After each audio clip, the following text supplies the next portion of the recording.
No dia em que o matariam, Santiago Nazar levantou-se às 5h30 da manhã. É por isso que eu acordo sempre depois das 6.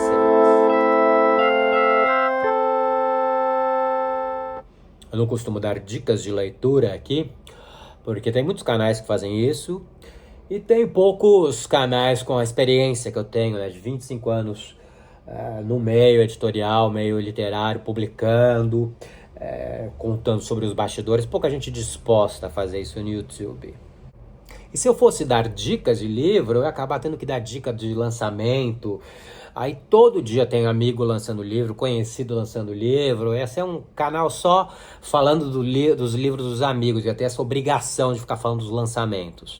Mas acho que dá para dar as leituras fundamentais da minha vida, as leituras que fizeram eu ser o escritor que eu sou. Pensei em fazer 5, depois pensei em fazer 6, aí falei, não, vamos fazer 10. Aí acabei parando em 15. 15 tá bom, senão o vídeo vai ficar longo demais. Tem só 3 brasileiros vivos nesta lista. Será que um deles é você? Será que você está vivo realmente? Começando pelo livro que me fez querer ser escritor, O Retrato de Dorian Gray, do Oscar Wilde, que é uma releitura do mito do Narciso, totalmente gay, dandy, sarcástico, irônico, um humor delicioso do final do século XIX. Quando eu li, eu falei, é isso que eu quero fazer. A primeira versão que eu li em inglês, nessa edição que eu peguei da minha mãe, que depois ela me repassou, que aqui tem as obras completas dele, mas eu tenho também essa versão traduzida, mal traduzida por sinal. Outro clássico, meio previsível, favorito de muitos, é A Metamorfose do Kafka, um livro que eu li no começo da vida adulta e me fascinou não só pelo absurdo, né, da história do cara que se acorda transformado num inseto, mas principalmente no minimalismo, né? Uma novela muito contida, tudo quase dentro de um quarto. Isso que mais me fascinou. Eu adoro essas narrativas contidas, adoro ler, adoro fazer. E nessa pegada de narrativa contida, também está O Velho e o Mar, que é uma novela que dá para ler numa sentada, uma novela marítima de um pescador chamado Santiago, amigo de um jovem garoto. Eu li logo que eu me mudei para Florianópolis, eu já tinha uns 30 e poucos anos, já 32, acho. E eu tava vivendo aquele universo de praia, né? Aquela coisa que eu nunca tinha morado na praia, fui realizar esse sonho aos 30 e poucos. E esse é um livro que me deu muito o tom daquela época. Indo das narrativas contidas, das novelas para os macro-romances, tem A Montanha Mágica, do Thomas Mann, que ainda tem uma coisa meio contida, porque ele é passado todo numa clínica, num sanatório nas montanhas. Tem uma coisa meio arquetípica de um cara que vai visitar o primo e acaba ficando no sanatório, não consegue sair, meio anjo exterminador. E é um livro muito de reflexões sobre os personagens, sobre a humanidade. É um livro um pouco cansativo, mas puta, o Thomas Mann eu adoro Morte em Veneza, claro, Tônio Kruger, os contos dele, os famintos. Esse aqui com certeza é um clássico. É outro Nobel. Falando em Nobel, tem o Gabriel Garcia Marques, que eu estava lendo no começo do vídeo. Crônica de uma Morte Anunciada é o meu favorito dele, não só porque o personagem chama Santiago Nazar, mas porque tem essa coisa contida que passa numa manhã que o Santiago acorda e vai ser morto, e ele vai contando através de vários personagens como isso se deu. Eu gosto muito da narrativa contida, dessa coisa, essa estrutura de novela. Eu não me chamo Santiago por causa deste livro. Minha mãe tem esse livro na casa dela. Inclusive, acho que eu li o da minha mãe. Esse aqui é uma edição nova que eu comprei. Mas eu lembro que eu comentei com ela recentemente, né, desse personagem. Ela nem lembrava que ele se chamava Santiago Nazar. Nazarian é o meu sobrenome de fato. E Santiago, meu nome, acho que veio para complicar o Thiago, que é um nome muito comum da minha geração. Outra novela contida, veja só, é Rastros do Verão, do João Gilberto Noll. Eu não tenho aqui ele solto, eu tenho só ele dentro dos volumes reunidos, romances e contos reunidos, inclusive autografado para mim pelo Noll. Porque eu li a primeira edição, essa do Rastros do Verão, eu li emprestada quando eu estava me mudando para Porto Alegre. E foi a melhor maneira de ler, porque a história é de um cara que tá chegando em Porto Alegre, na rodoviária. Eu também tava indo de ônibus aqui de São Paulo.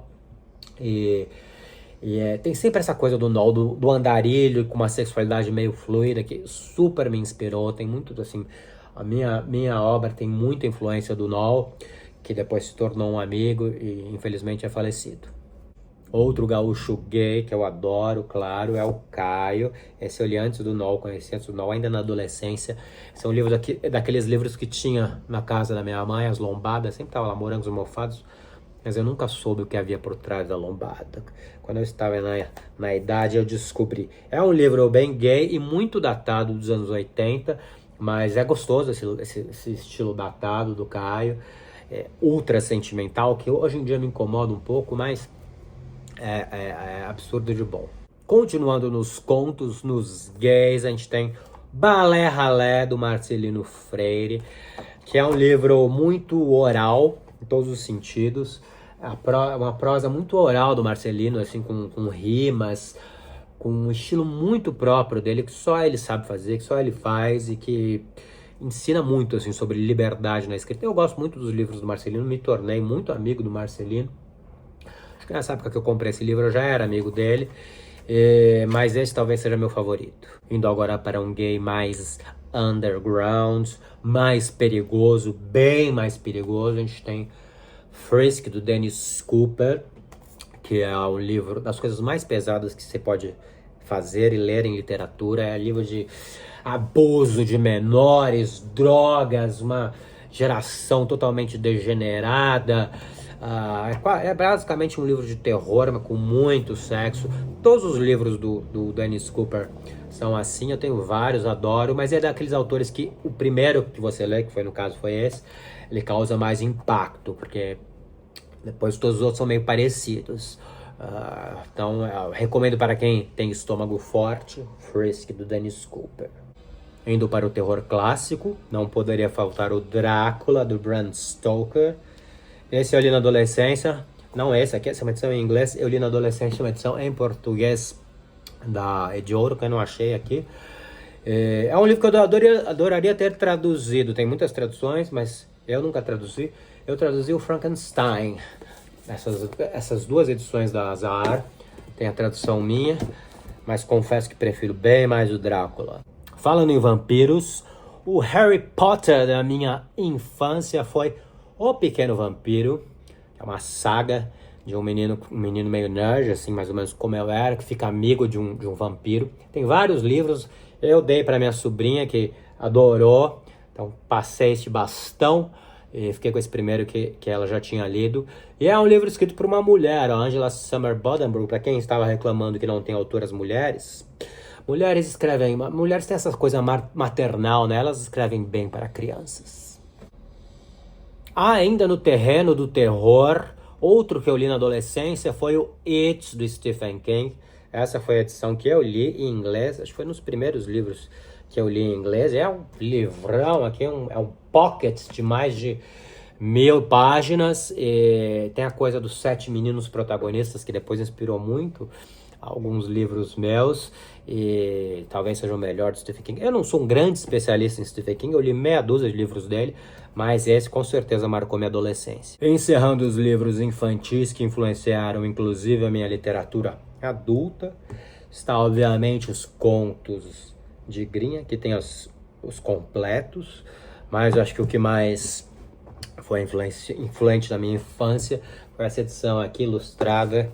Tem umas ilustrações ótimas, por exemplo, deste Bear virando Twinkle.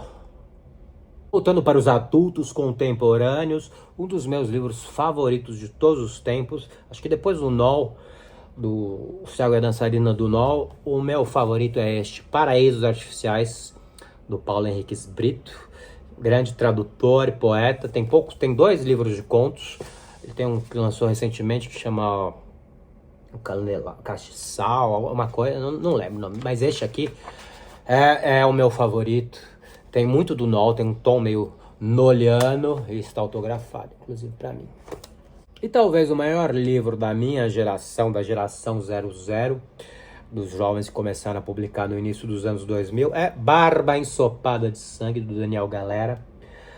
Eu lembro quando o Galera falou para mim que ele estava pensando em se mudar para Garopaba, né, ficar um tempo na praia, escrevendo e tal. Eu fiquei com uma certa inveja dele, mas eu achava que não era capaz. Pouco depois, eu fui influenciado por ele, eu me mudei para Florianópolis, né?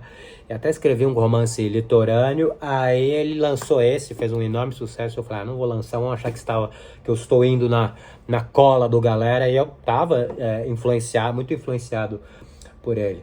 Ele não é um amigo próximo, mas eu adoro ele, adoro a literatura dele. É um cara muito bacana, que a gente sempre se encontra, ou a gente se encontrava muito nas viagens, nos eventos literários. E é isso, procurei ser o mais breve possível para conseguir apresentar os 15 livros sem ser um vídeo muito longo.